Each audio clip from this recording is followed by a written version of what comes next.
생체 실험의 공개 처형까지. 도대체 언제적 얘기냐고요?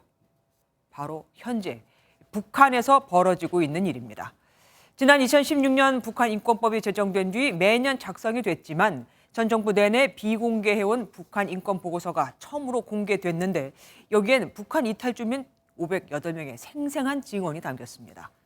한국 드라마나 성경을 봤다고 총살, 손가락으로 김일성 초상화를 가리킨 6개월 임신부 역시 공개 처형, 점을 봤다고 또 처형. 아동도 처형, 동의 없는 생체 실험, 성폭력과 강제 낙태, 고문, 탄광노동, 심지어 장애인 생체 실험까지. 이 정도면 북한은 이제 나라 전체가 거대한 하나의 수용소라고 봐도 과언이 아니겠죠. 먼저 안병수 기자가 보도합니다. 북한 인권법이 2016년 제정된 이래 매년 비공개했던 인권보고서가 공개됐습니다.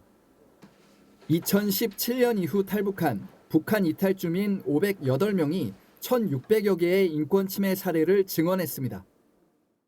북한 주민의 인권 신상이 국내외에 공개되고 널리 알려짐으로써 북한 인권 정진은 물론 우리 정부와 민간 그리고 국제적인 연대와 협력도 보다 강화될 수 있게 되기를 기대합니다.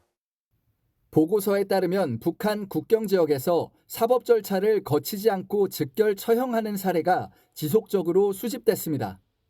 살인 등 강력 범죄뿐만이 아니었습니다.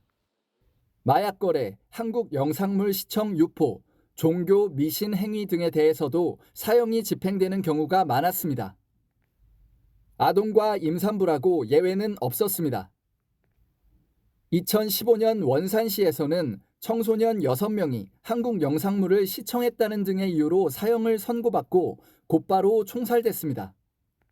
2017년에는 집에서 춤추는 한 여성의 동영상이 시중에 유포됐는데 당시 임신 6개월이었던 여성은 손가락으로 김일성의 초상화를 가리켰다는 이유로 공개 처형되고 말았습니다.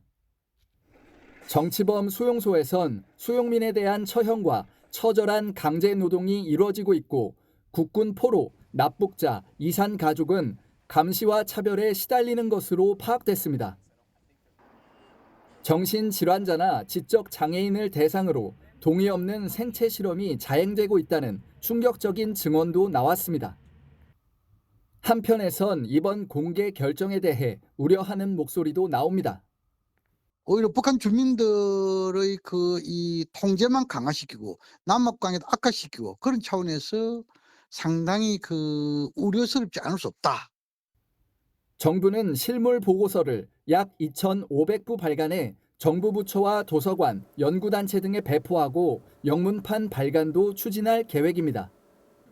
MBN 뉴스 안병수입니다. 안녕하세요. 김주하입니다. 공정하고 신속한 MBN 뉴스, 유튜브를 통해서도 만나보실 수 있습니다. 특히 더 많은 뉴스와 라이브를 보고 싶으시다면 오른쪽을 눌러서 구독하시면 됩니다. 어렵지 않죠? 빠르고 정확한 뉴스로 계속 찾아뵙겠습니다. MBN 뉴스를 시청해 주신 여러분 고맙습니다.